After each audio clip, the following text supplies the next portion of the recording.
Alright, boys and girls, today's video will be somewhat different, right? So this has been on my thoughts, right, for quite a while, ever since Lost Ark launch.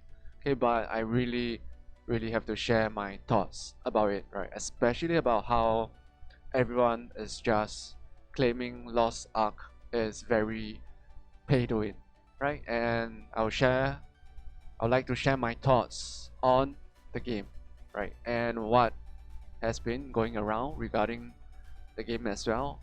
Okay, so first up, okay, about how some or quite a number of players, right, have been saying, "Oh my God, look at this Korean pay-to-win trash mobile game," right?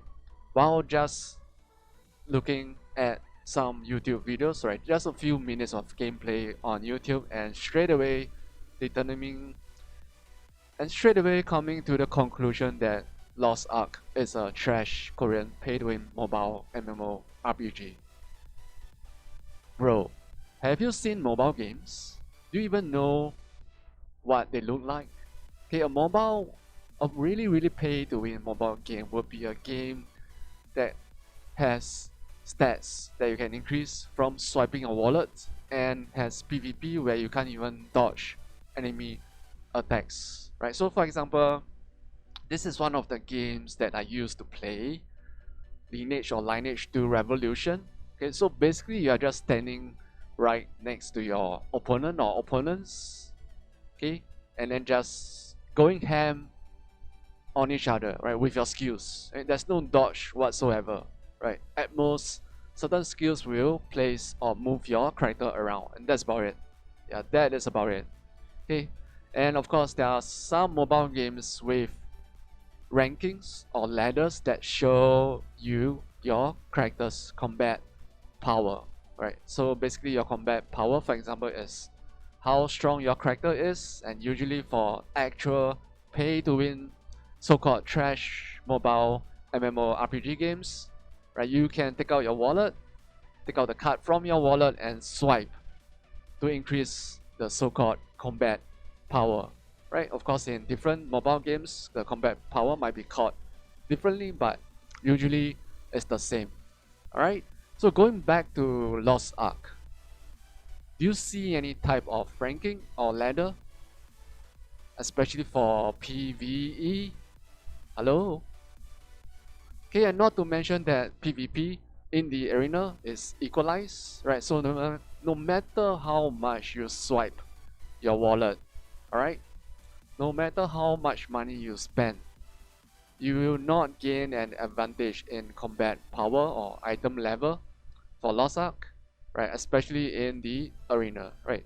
Of course, you still gain an advantage in PvP islands or guild versus guild content.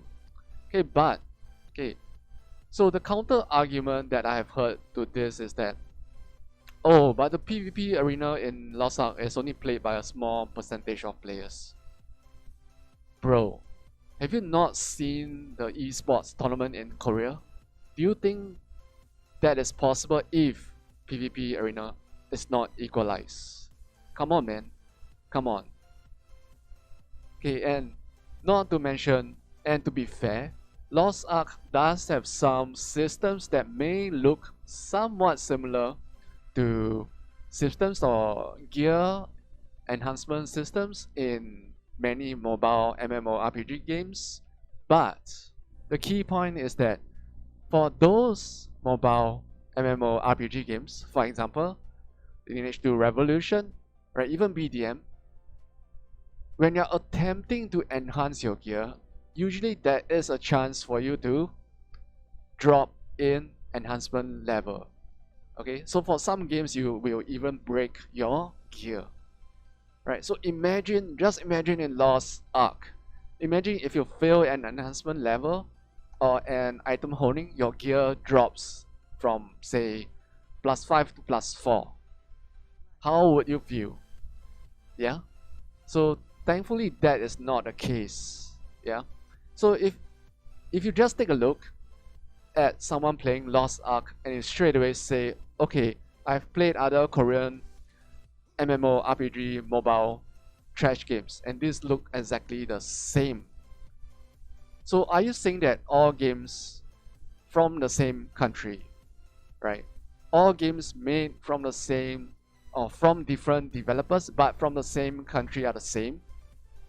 So are you saying that two different games made from two different developers from the States, for example, are the same? Is that what you're saying? Can't two different games be different even if they're both from Korea? Have you even played the game before making a quick judgment and jumping to conclusion about the game itself? Find me a mobile game, right?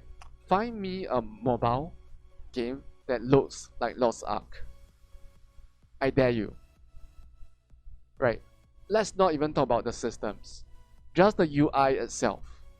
Find me a mobile game that has the ability to, for example, hide your freaking UI.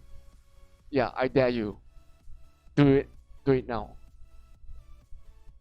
Oh, and not to mention that if you do not understand the game mechanics, the Guardian Raid, Abyssal Dungeons, Legion Raid mechanics in Lost Ark, and if you only swipe to rush your gear to tier 3, you will, on the other hand, be a burden to your party. Yeah, as compared to someone who understands the game and progresses smartly and wisely to tier 3 while understanding how to tackle the various raid bosses or Guardian Raids mechanics. Yeah, you'll be a burden instead, right?